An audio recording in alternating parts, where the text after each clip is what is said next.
More now on that controversy surrounding the University of Pennsylvania women's swim team. Lia Thomas breaking records on her swim team and is currently ranked #1. She's also a transgender woman who competed on the men's team prior to her transition. Her teammates, as you've seen, say although they support Lia, they believe it's unfair she is allowed to compete against them.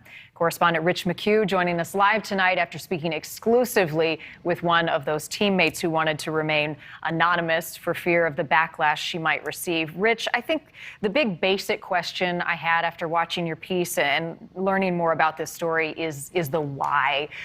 What is the NCAA rule that allows Lia to compete on the women's team? Thanks, Marty. I mean, that's precisely it. This is like a giant game of ping pong between these governing bodies who are supposed to be kind of instilling these rules. So initially the rule allowed her to compete in the beginning of the year, and it was based, from my understanding, largely on testosterone levels. Then people complained. The NCAA kicked it up to the swimming governing body, which is USA Swimming. They came back and they issued a very harsh kind of new set of rules saying that puts the onus on the swimmer to prove that they don't have an advantage by being born male. The NCAA said, you know, we're not going to impose that. I'm paraphrasing, but basically they said, we're not going to do that. We think that might be unfair to the people who've been training.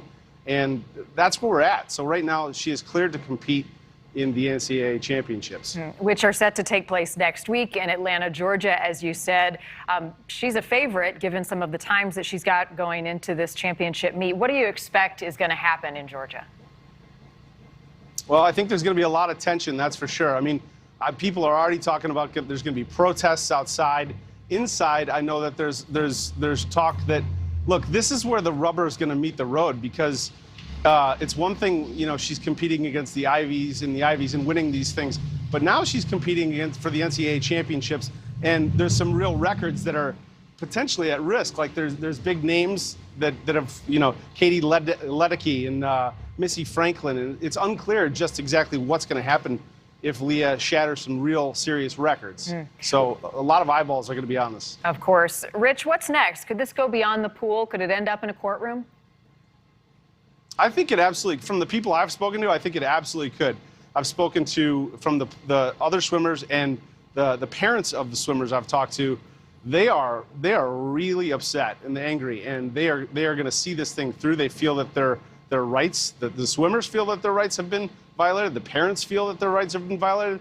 The fact that it's almost like they can't talk about this, that's almost angering them more. So these are smart people. I think they're going to follow this through, and I do think we're going to see this outside the pool. Well, and before I let you go, Rich, what about Lia? What are her plans, and could there be larger implications for what she's doing and what's decided?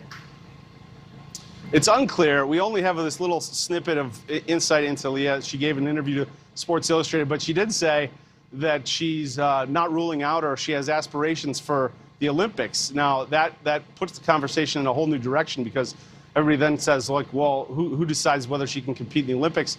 It's my understanding that they are in the process of determining that right now. The next Olympics is in Paris, 2024.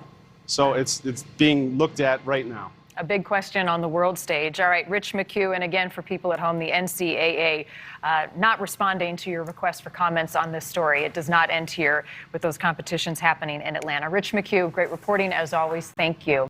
Thanks for watching. Click the red subscribe button below so you can get more of NewsNation's fact-driven, unbiased coverage.